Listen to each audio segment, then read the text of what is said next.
हम पढ़े परमेश्वर के वचन में लिखा है भजन संहिता 77 और उसके 19 और उसके 20 में यदि हम पढ़े उसमें लिखा, तेरा मार्ग समुद्र में है और तेरा रास्ता गहरे जल में हुआ, तेरे पांव के चिन्ह मालूम नहीं होते, तूने मूसा और हारून के द्वारा अपनी प्रजा की अगुवाई भेड़ों की सी की।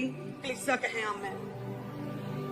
वचन कहता है तेरा मार्ग समुद्र में, तेरा रास्ता गहरे जल में, तेरे पांवों के चिन्ह मालूम नहीं होते। यानी कि परमेश्वर के फुटप्रिंट्स, चलने के कदमों के निशान भले ही आपको अपने जीवन में आज दिखाई न दे, आपको परमेश्वर के चलने के फुटप्रिंट्स, पांव जो है ना, पांव के चिन्ह परमेश्वर के अपने जीवन में दिखाई नहीं दे रहे। आप कह रहे प्रभु के फुटप्रिंट्स तो है ही नहीं, प्रभु का मिट्टी में जमीन पर कोई निशान नहीं। क्या प्रभु वाकई मेरे जीवन में है? उस समय भी परमेश्वर कहते यदि बने रहे।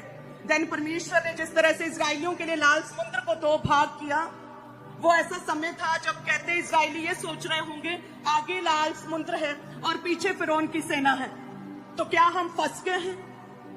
क्या हमें फिरौन ने अपने जाल में, अपने ट्रैप में फंसा लिया कि पहले हमें कहा कि चले जाओ और उसके बाद हमारा पीछा किया अपनी सेना के साथ, अपने रथों के साथ, अपने बल हथियारों के साथ, और आगे क्या कोई रास्ता नहीं है, आगे सिर्फ समुद्र है। अब क्या करें? क्या हम ट्रैप में फंस चुके हैं?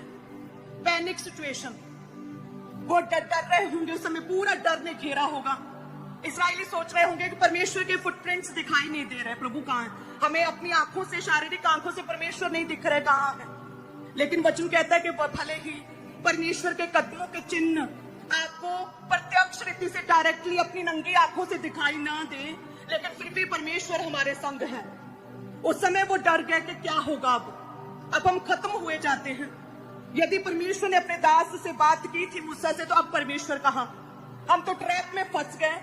जब हम चलने ही लगे थे मिस्र से, हम अपने पूरे सामान को उठाकर जब चलने लगे अपने घरों से, और यदि परमेश्वर था तभी परमेश्वर ने हमें क्यों नहीं रोका? क्या परमेश्वर वाकई में है? डर गए पूरी तरह से, शक, डाउट ने घेर लिया, पैनिक सिचुएशन क्रिएट हो गई। बड़ी हैरानी से मूसा की तरफ देख रहे थे, लेकिन कहते तभी इंस्टेंटली, एकदम से लास्ट मोमेंट पर परमेश्वर ने अपना प्रमाण दिया।